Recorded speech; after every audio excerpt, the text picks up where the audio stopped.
I tell you, with the weather outside today, you would think it was football season, right? But they say golf is in session. And on June the 8th and 9th, it will be the first Jamaica Open held at Marine Park Golf Course. And joining me to discuss that is Alison Roach of the Alison Roach Group. Yes. Right, welcome. All right. Thank you. Thank you. Thanks for having me. And also Chris Arsenault of the Darby Foundation.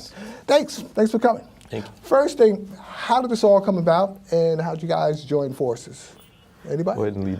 Well, yeah, real quickly. Chris contacted me about 4 months ago, requesting a meeting.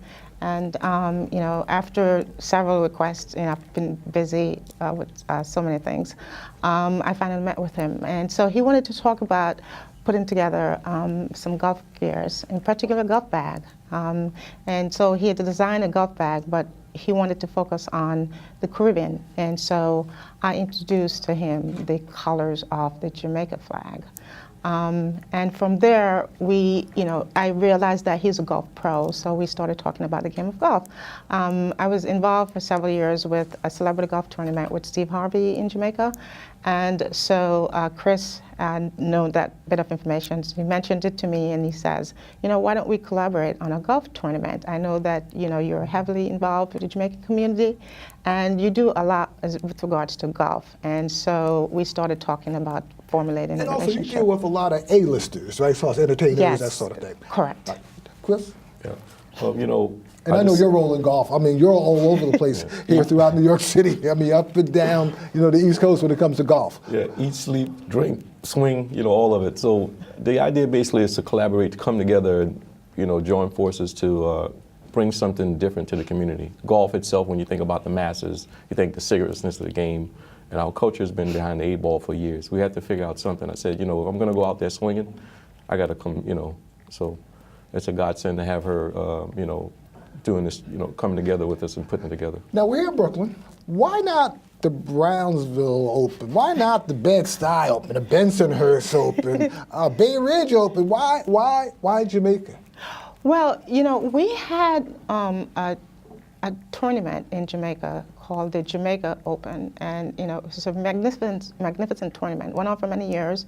Fell off the bandwagon due to sponsorship, lack of sponsorship, and I figured that since I did a few tournaments in Jamaica, and Chris came up with the idea of designing the golf bag in the Jamaican colors. Why not have a tournament called the Jamaica+Open? So, in relative, it's new, but it's not really new. So you just transferred the name. I transferred the name, especially you have a large Caribbean right, Jamaican and we audience have here. a large Caribbean congregation in Brooklyn, in the boroughs, That's in true. Brooklyn. They call it second Jamaica. But Yes. Yeah, when you think about it, for the last few years, as she was saying, I think she would correct me on this, I think an airline that was really title sponsoring the Jamaica+Open in the island. In the last few years, just, I'm hearing all the guys, man. And last year, I'm set to go, and come to find out I can't go because there's no tournament. Right. I say, wait a minute. I'll say, okay, fine. We'll bring Jamaica to New York. Mm-hmm. And that's what we did. I can hear your accent. I love it. I love it. As far as the whole process of putting together a tournament, also, what does it take? It takes a lot. There's a lot of volunteers that we pull together that's working with us behind the scene.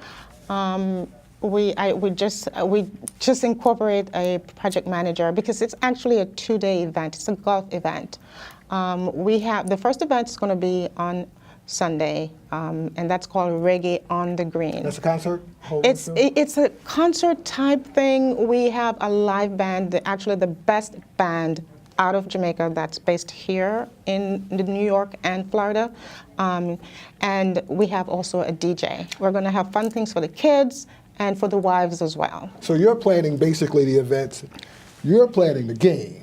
That's why we're a team. We're bringing it all together, creating that bridge. In the course of planning this, you got courses in Staten Island. You have courses in Queens. You have courses in Long Island. I know it's obvious Brooklyn because of its community. But why Brooklyn and why not Staten Island or well, I'm a little laugh on this one. Well, I'm just everything Caribbean. I'm everything Jamaican. We thought about doing the tournament maybe in Westchester, even out at Heisenhower Park in Long Island. But the meat of the Caribbean community is based here in Brooklyn.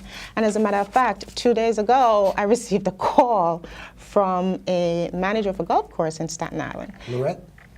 I won't say the name. I won't say the name. But the manager called and says, I heard that through the grapevine that you are the executive producer of an upcoming golf tournament, and it's going to be held at Marine Park. And so I wanted to talk to you. If you haven't signed an agreement yet, can we entertain an idea of talking you into moving the tournament to Staten Island and 50% of whatever they're charging at Marine Park?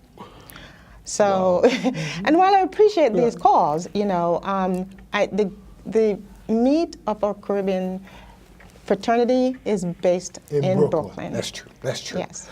The game behind the game, I want to talk to you about as far as golf itself.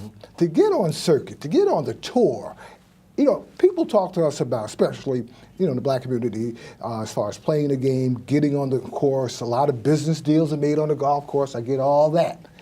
But to play on the circuit itself, it takes major, major financial backers. Well, you're right. A lot of the things too that you see is my ambition and passion to try to create a bridge for these young kids, because there's scholarships. I want to just talk about that. Mike, and you also have a show. You're teaching youngsters. Is that Marine Park or is this? Okay. That's in Eisenhower Park. Okay. The issue you see is a young girl. They stay in the program. There's scholarship. There's over 1,000 to 1,500 unclaimed scholarships, but no one's been able to be the advocates. I've played not only a lot of playing time on the tour to put all this stuff together, to teach the clinics, go into the different areas and all, but when you think about this here, it creates an avenue for the kids. To be on the circuit, it's about $150,000 a year. And then you think about your home expenses plus traveling, food, and everything. And I remember days sleeping in the car. Yeah, I heard because I couldn't afford the hotel. I heard about stories of guys sleeping in cars, sleeping in seedy motels, hotels. Listen, that's man. true. Days in, nights out type hotels. Yeah, that's true. Let me tell you something. That's, I remember sitting at, actually, not just shot here, but I was coming back from tour for about a month or two, and I stopped in North Carolina. It was a godsend. I met Charlie Sifford. We sat at the table. He was in tears, just sharing And me all Charlie the Sifford was things. back then with Joe Lewis, and Joe he was Lewis. the first to come on board. He's the first Hall of Famer to make the Hall of Fame in professional golf. He's basically the Joe Lewis, Rosa Parks of golf. Okay. Out of all the ones, I mean, you have Lee Elder that played in the Masters, and you have Tiger Woods. He opened the door for Tiger Woods and many others like myself. The issue has been there's no other individuals after them. So is there no forming system? Let me ask you a question. Is there some sort of a course, a seminar on how to get on the circuit? Because you can teach me how to improve my swing. Right. I feel I'm up for the circuit.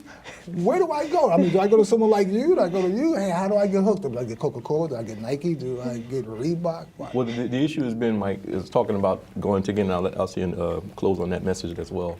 The issue has been the scholarships are there, but no one's been able to bridge the gap. As you see the young kids, I go all around the tri-state area teaching kids golf, that part, because I understand the game. The game of golf saved my life. And also the game behind the game, which is the financial thing too. Right. I say the game, when I say the game saved my life, I was a little kid at 12 years old looking in the fence of the golf course and had a dream about getting in. Where did you grow up?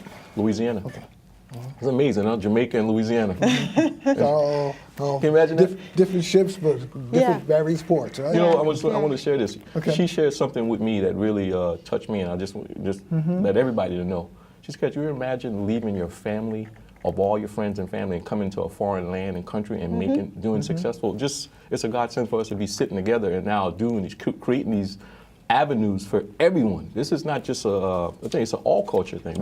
We are inviting everybody to come out. So Jamaica Open's 8th and 9th to participate. What are the costs? The professional, to play in the professional, there's two divisions up there, amateurs and professionals. It's open invitation to everyone, $150 for the amateurs, $250 for the pros, and also the reggae on the green. We have different prices on that for the sponsorship options as well. Also, I want to get back to that as far as about getting on the circuit. How difficult is it, and what is the process? I mean, do you have suggestions? Man, I'll tell you, Mike, you're looking at one of the seven. I'm starting out. I want to get in golf. How do I go about it? You're looking at one of the seven. There's different levels. You got the Tiger Woods and you got the guys right below that need funding to stay out there. So what do? You can have all the talent and practice, but if you don't have the money to get out on tour, that's where the roadblock comes. So I'm out there with all the guys, but I don't see anybody else doing this, trying to create avenues. So that's what I look at. So to get out on the course, you got to have a team. You got to have the sponsors. You got to have all these people, coaches, from the head guy to everything. You got to have it all. Gym. That's a lot of work. A lot of work. It's like being at the Jets camp, one of those type of things. You eating it day and night. So professional golf in our culture is we're behind the 8 ball. So I'm hoping this will create avenues for the kids. Reggae on the Green is basically designed for that. Is the Tiger Woods effect still there, or he's passé in the community in terms of golf? I mean, especially on the business end. I mean, he's the number one golfer. I'm sorry. I know he's the number one golfer. I mean, but go ahead. I think it's still there. Okay. I really do. I think it's still there. But even back to what we're trying to accomplish here, there's so many children in our communities that have never ever ventured on a golf course, and we really need to have these children on the golf course to show them what the game of golf is about. So yes, the Tiger Woods effect is still there. We just need to get people to understand, what the game of golf is about. And if they want to contact you guys, how can they give out a number, website? I know we don't have that right yes, now, our contact number is 212-332-3227. The website is the Jamaica+Open New York NY.com, the Jamaica+Open NY.com. And on the website, there's tons of information as it relates to the event itself. All right, cool. Yeah. Thanks for coming. Thank you. And I know this won't be the last time. Yes. We'll be back, right? No, yes, we will. All right, good. That's what we're here. All right. Golf is really a meditation in motion, about getting into the zone. When it works, well, it really works, not unlike the spirit of jazz. You don't have to take my word for it. Up next, Jazz Appreciation Month comes to Brooklyn Live. But first, a profile of saxophonist Pharoah Saunders from 2010 from our Brooklyn Arts show, Caught in the Act.